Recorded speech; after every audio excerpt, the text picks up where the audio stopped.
Shalom teman-teman semua, selamat pagi. Pagi ini kita mau bahas sedikit tentang kitab Amsal ya. Tahu nggak teman-teman, kenapa ayat-ayat di dalam kitab Amsal itu sepertinya itu nggak nyambung. Dalam satu pasal itu ada banyak hal yang dibicarakan. Itu adalah karena ada banyak pergumulan di dalam kehidupan kita. Misal pergumulan A, pergumulan B, pergumulan C, kejadian A, kejadian B, kejadian C. Nah itu ada semua perkejadian dalam kehidupan kita itu semuanya tertulis dalam kitab Amsal. Kalau kita mau pelajari apapun yang kita gumulkan, itu semua ada tertulis di dalam kitab Amsal.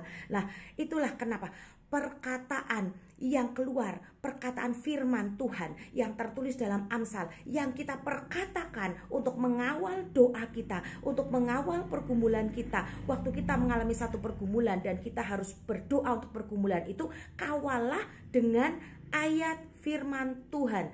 Misal yang ada di Amsal ya, salah satu ayat yang cocok dengan pergumulan kita tuh apa? Nah itu perkatakan, karena doa yang dikawal dengan firman Tuhan tidak akan kembali dengan sia-sia. Sebab ada tertulis di dalam Yesaya 55 ayat 11, demikianlah firmanku yang keluar dari mulutku, ia tidak akan kembali kepadaku dengan sia-sia, tetapi ia akan mempelaksanakan apa yang ku kehendaki dan akan berhasil dalam apa yang kusuruhkan kepadanya. Jadi kata-kata firman Tuhan di dalam Amsal itu adalah perintah Tuhan, yaitu untuk mengawal pergumulan doa, pergumulan kehidupan yang dialami anak-anak Tuhan. Ini harus dikawal dengan ayat-ayat firman Tuhan supaya segera dilakukan, supaya tidak kembali dengan sia-sia. Karena apa yang tertulis, apa yang Tuhan katakan itu adalah perintah bagi malaikat-malaikat yang diperintahkan Tuhan untuk menatang kita, mengawal kita, membuka jalan bagi kita dan membuat keajaiban-keajaiban, menyatakan bahwa Tuhan itu ada, itu harus digenapi. Ya kan, sebab ada tertulis juga apa yang kita ucapkan, apa yang kita lepaskan di dunia ini terlepas di sorga, apa yang kita ikat di dunia ini terikat di sorga. Jadi firman Tuhan itu luar biasa sekali. Dia mengawal, dia membuat kita, dia merekayasa untuk kita itu menang dalam setiap pergumulan kita. Tinggal kita mau belajar gak? Tergantung kita mau gak belajar firman, mau gak belajar bagaimana untuk mengawal satu doa, satu pergumulan yang berat. Teman-teman, kalau teman-teman masih pengen belajar, teman-teman penasaran, pengen tahu bagaimana cara kerja firman Tuhan, bagaimana cara kerja Tuhan, dan bagaimana cara kerja iblis untuk mendakwa, untuk menuduh, mengintimidasi anak-anak Tuhan, sehingga doa kita sepertinya delay, tidak dijawab, dan akhirnya itulah yang akan menyurutkan iman kita, yang akan mematikan, meredupkan api kita, melemahkan iman kita. Yang teman-teman yang kalau mau pengen belajar lebih lagi, lebih dalam lagi, boleh datang ke IFLC Tegal setiap hari Sabtu di Ruko Nirmala Benglab.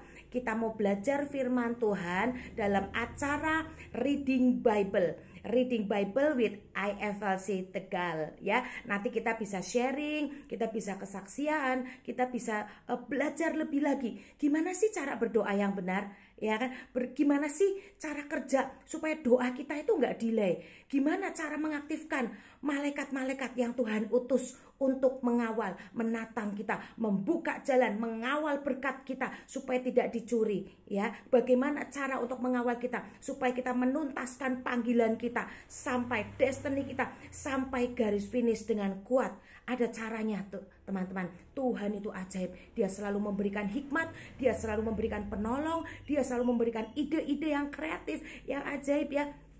Luar biasa. Mari datang ke IFLC Reading Bible di Ruko Nirmala Benglab setiap hari Sabtu jam 6.30. Kalau teman-teman yang bingung bisa hubungi kontak person ya. Di flyer kita ada kontak personnya ya, dalam nama Yesus.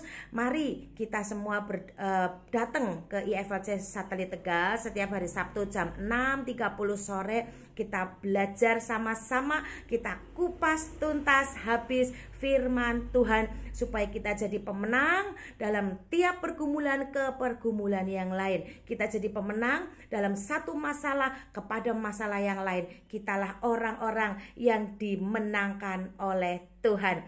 Tuhan memberkati segala aktivitas teman-teman. God bless, shalom. Sampai ketemu di hari Sabtu jam 6.30 di Ruko Nirmala Benglab. God bless semua.